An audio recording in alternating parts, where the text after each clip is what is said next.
Olá pessoal, tudo bem com vocês? Como estão aí passando, né?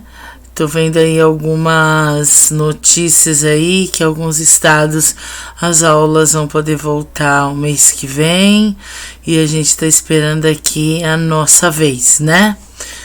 Então vamos lá, então, enquanto não estamos juntos, estamos separados e juntos, né? Vamos lá para nossa sexta aula, beleza? Vamos falar de diabetes mellitus, né?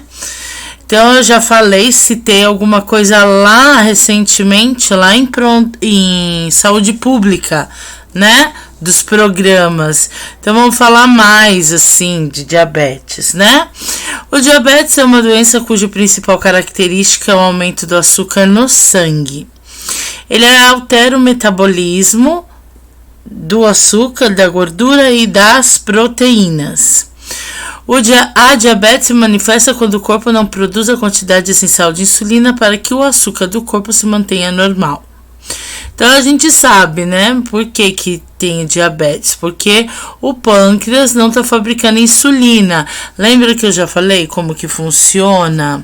Funciona mais ou menos assim. Você come alguma coisa, né, que tenha glicose, aí o pâncreas libera insulina, a insulina vai lá e transforma essa glicose em energia, tá bom? Aí é distribuído pro músculo, né? E assim vai para os outros órgãos que precisa de glicose, beleza? Quando o pâncreas não fabrica muita insulina, o que acontece? O corpo fica cheio de glicose e isso é muito perigoso, né? E às vezes o pâncreas não produz nenhuma insulina, não tá mais produzindo, né? Então aí vamos ver os tipos. Tipo 1, apenas 10% dos diabéticos têm a diabetes do tipo 1. Esse tipo se manifesta principalmente em crianças e adolescentes. Nela, o pâncreas do indivíduo produz pouca insulina ou nenhuma, pois as células betas, que são as que produzem insulina, são destruídas de uma forma irreversível e é necessário receber injeções diárias de insulina. Todo dia, né, gente? Deve-se controlar a insulina, a alimentação e fazer atividade física. No tipo 2, também aparece em crianças e jovens, mas é mais comum depois dos 30 anos em pessoas obesas e pessoas idosas. Nesse tipo, o pâncreas continua a produzir a insulina, mas esse caso é o organismo que se torna resistente aos efeitos.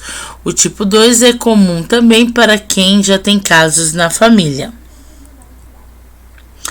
Então, gente, como é que funciona? É aquilo que eu falei, né? O tipo 1, ele tá dizendo que é mais comum em crianças e adolescentes. Porém, gente, isso era algum tempo atrás, tá? O tipo 1, hoje em dia, eu acho que não é o predomínio, mas quem não cuida, quem tem o tipo 2 e não cuida, vai ser insulino dependente, tá bom? Vamos falar de o que tem a ver com o diabetes, né? Nós temos a hiperglicemia e nós temos a hipoglicemia. O mais comum de chegar em PS é o paciente fazendo hipoglicemia, que significa que ele tá com o açúcar muito baixo, né? A gente viu começamos a ver, né? Lá a introdução, qual que é o parâmetro, né? Qual que é o valor que é considerada a pessoa com hipoglicemia? Abaixo de 59, né? Abaixo de 59 é considerado hipoglicemia. O paciente está fazendo hipo, tá? Então vamos lá.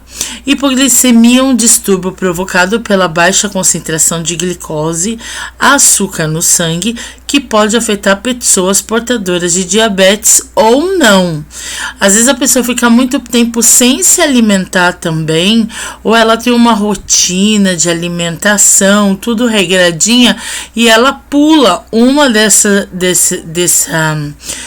alimentações, ela pode sim ocorrer hipoglicemia, beleza? A hipoglicemia é considerada por muitos como um efeito colateral do tratamento de diabetes, mas diversos outros fatores também podem levar uma pessoa a desenvolver um quadro hipoglicêmico. Isso porque a hipoglicemia não é uma doença em si, mas um indicador de que pode haver algum problema de saúde mais grave. Os tipos. Existem 2 tipos de hipoglicemia. A hipoglicemia de jejum, que a pessoa não comeu, né? E a hipoglicemia pós-prandial ou reativa, como também é conhecida. Gente, pós-prandial é depois que ela se alimenta, tá bom? A diferença entre as duas é simples. A de jejum ocorre antes das refeições e a pós-prandial ocorre após as refeições. Esse segundo tipo não é tão comum quanto o primeiro, mas ainda assim aparece com alguma frequência. Gente, existe um exame de sangue chamado pós-prandial, tá? Justamente para verificar também os efeitos, se o paciente diabético, o tempo, né, que ele tem lá de hipoglicemia, essas coisas assim, tá bom? Então, assim, ele colhe o exame antes de se alimentar, aí vai, se alimenta, 2 horas depois ele volta para fazer o exame de novo, se é o exame pós-prandial, tá? Quais são os sintomas de uma pessoa que está fazendo hipoglicemia? O corpo humano precisa de uma quantidade específica de açúcar para funcionar propriamente. Quando há hipoglicemia, podem aparecer alguns sintomas comuns como confusão mental, comportamento anormal, dificuldade em realizar atividades simples e de cumprir tarefas rotineiras. Pode ser ainda que apareçam outros sintomas, ainda que estejam bem menos comuns, como convulsões, perda de consciência e coma. Sintomas como palpitação, tremores, ansiedade, suor frio, fome excessiva e formigamento ao redor da boca também podem ser causados pela hipoglicemia. Mas cuidado, esses são sintomas exclusivos deste distúrbio. Recomenda-se um exame de sangue específico para saber se a causa é realmente hipoglicemia ou não, que é o pós-prandial que eu falei para vocês agora, tá? Então, gente, o que é mais comum de você perceber que o paciente está fazendo hipoglicemia é confusão mental, o suor frio, ele não consegue ficar em pé, tá bom? Parece até que ele tá tendo um AVC, tá? Mas tem que tomar bastante cuidado. A primeira coisa que tem que fazer é realizar o teste de glicemia capilar para ver e fazer todos os cuidados, tá? Qual que é o tratamento para um paciente que está hipoglicemiando, que a gente fala, né?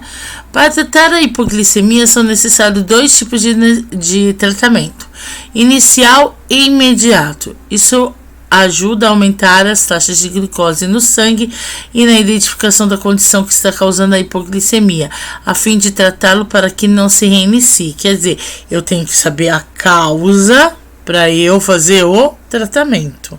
Não adianta, às vezes a causa da pessoa tá fazendo hipoglicemia tem nada a ver com diabetes. E às vezes a diabetes dele tá descompensada.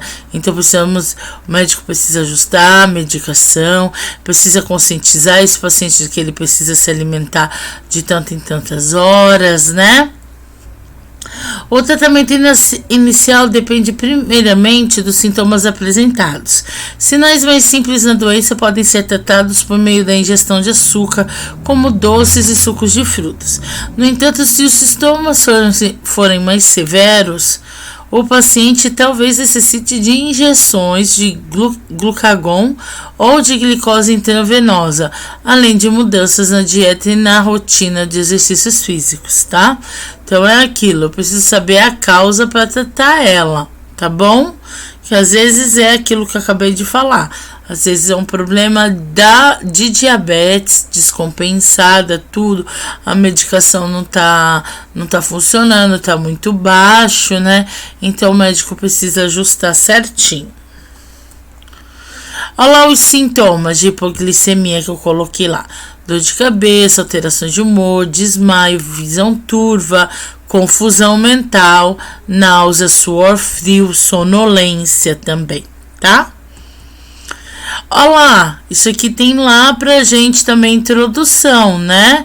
Então, quando que é? Olha lá, hipossevera, abaixo de 36 mg por decilitro, né?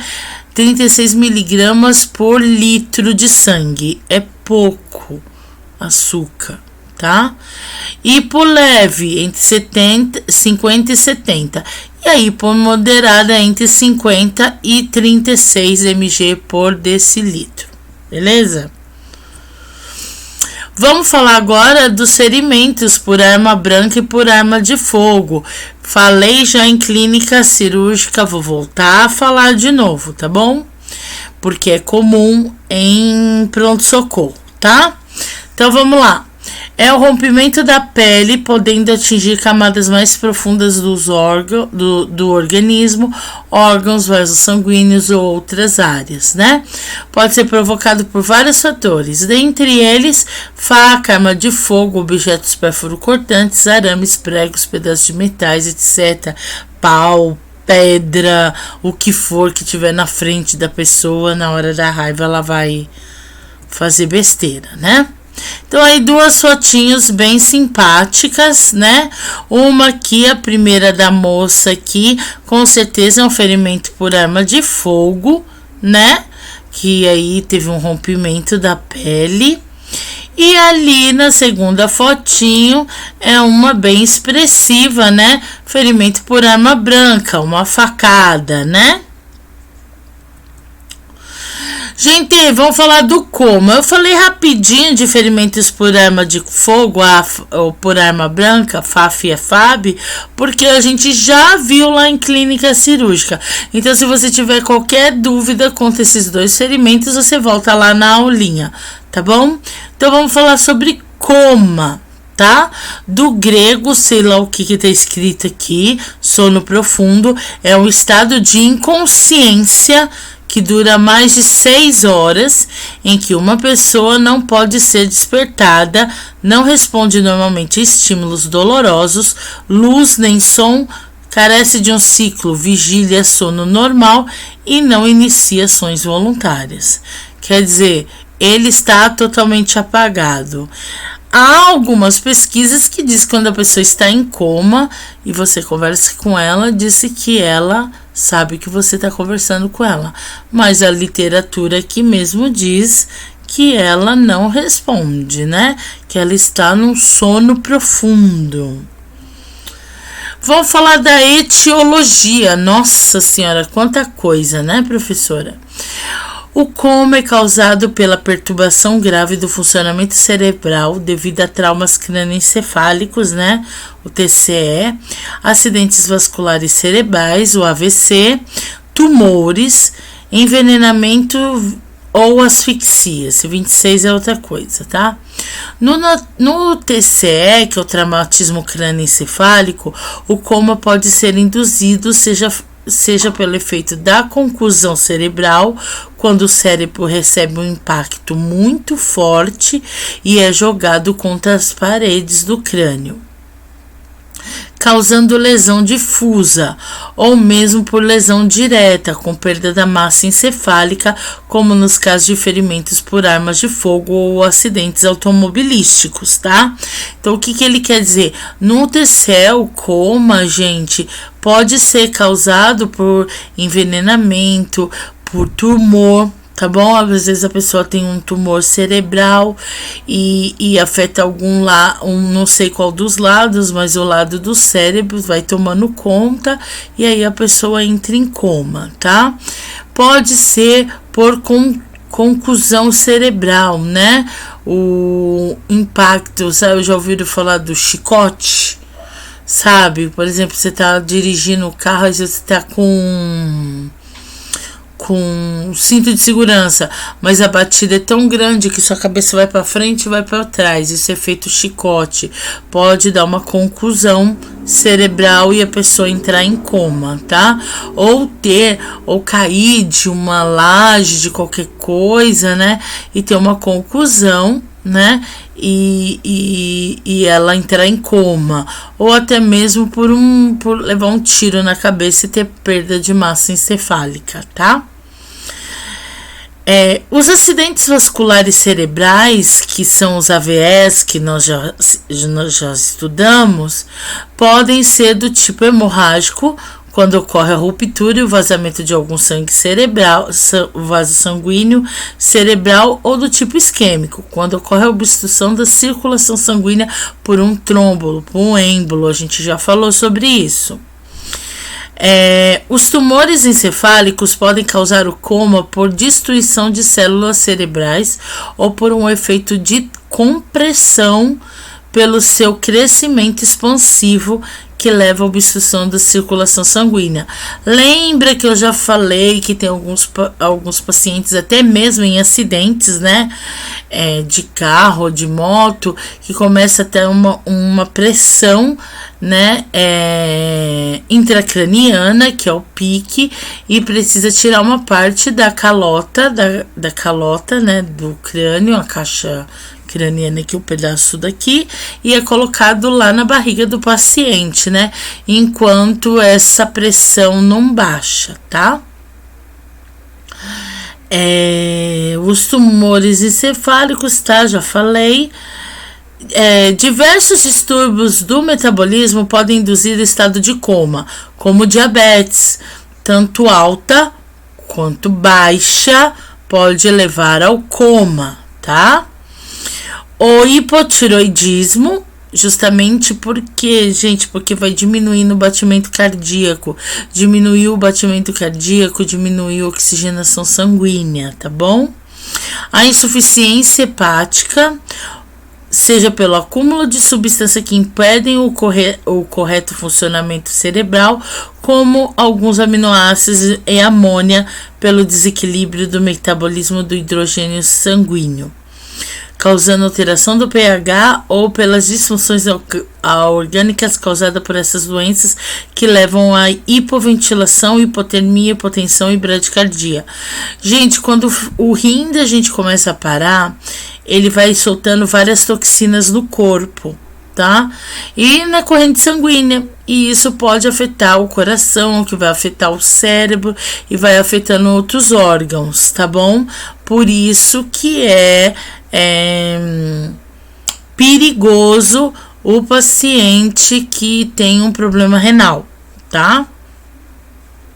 Os envenenamentos acidentais ou provocados introduzem no organismo humano drogas que podem induzir ao coma, como cocaína, álcool, etc. Tá?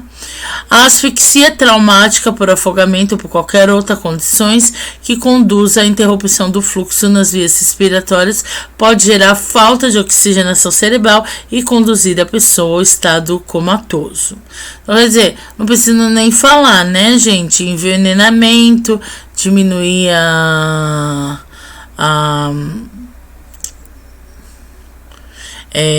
diminui lá, aumenta as toxinas no organismo, e o asfixia, a pessoa por asfixia vai perdendo, não fabrica, não tem troca gasosa e o cérebro precisa de oxigênio e aí pode entrar em coma, tá? Se ficar muito tempo ali sem a ventilação.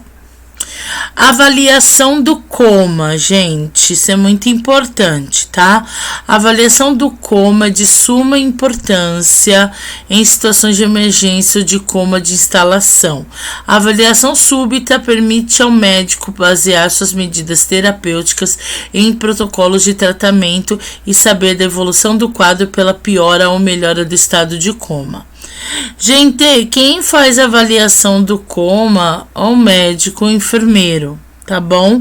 Mas vocês precisam saber, alguns de vocês vão pro SAMU, tem que saber como que faz a avaliação de coma, tá? A evolução do quadro pela piora ou melhora dessa. A profundidade do coma pode ser classificado por diversas escalas, onde o avaliador, através de uma padronização de exame, quantifica o grau do coma, desde uma leve contusão mental até o coma profundo. Uma das escalas mais utilizadas no mundo é conhecida como escala de coma de Glasgow, tá? A escala de coma de Glasgow é uma escala neurológica que pode constituir-se num método confiável objetivo de registrar o nível de consciência de uma pessoa para avaliação inicial e contínua após um traumatismo craniano. Seu valor também é utilizado no prognóstico do paciente e é de grande utilidade na previsão de eventuais sequelas. Gente, é muito comum usar a escala de coma de Glasgow, tá? Pode ser o paciente que esteja AVCzando, é utilizado. Quando o paciente está hipoglicemiando, que pode confundir, às vezes ele está... Às vezes ele pode confundir, está fazendo hipoglicemia com AVC, mas é utilizado, tá? E é utilizado estado de avaliação de Glasgow, no caso lá, se o paciente tem uma severa lá, problema, um TCE muito grave, e aí preciso ver qual que é o grau de evolução do seu paciente, se ele está evoluindo ou involuindo, né? Se ele está progredindo na doença, para eventual parada, o cérebro dele para de funcionar, essas coisas todas, tá bom? Aí o cérebro tem morte encefálica, lembrei.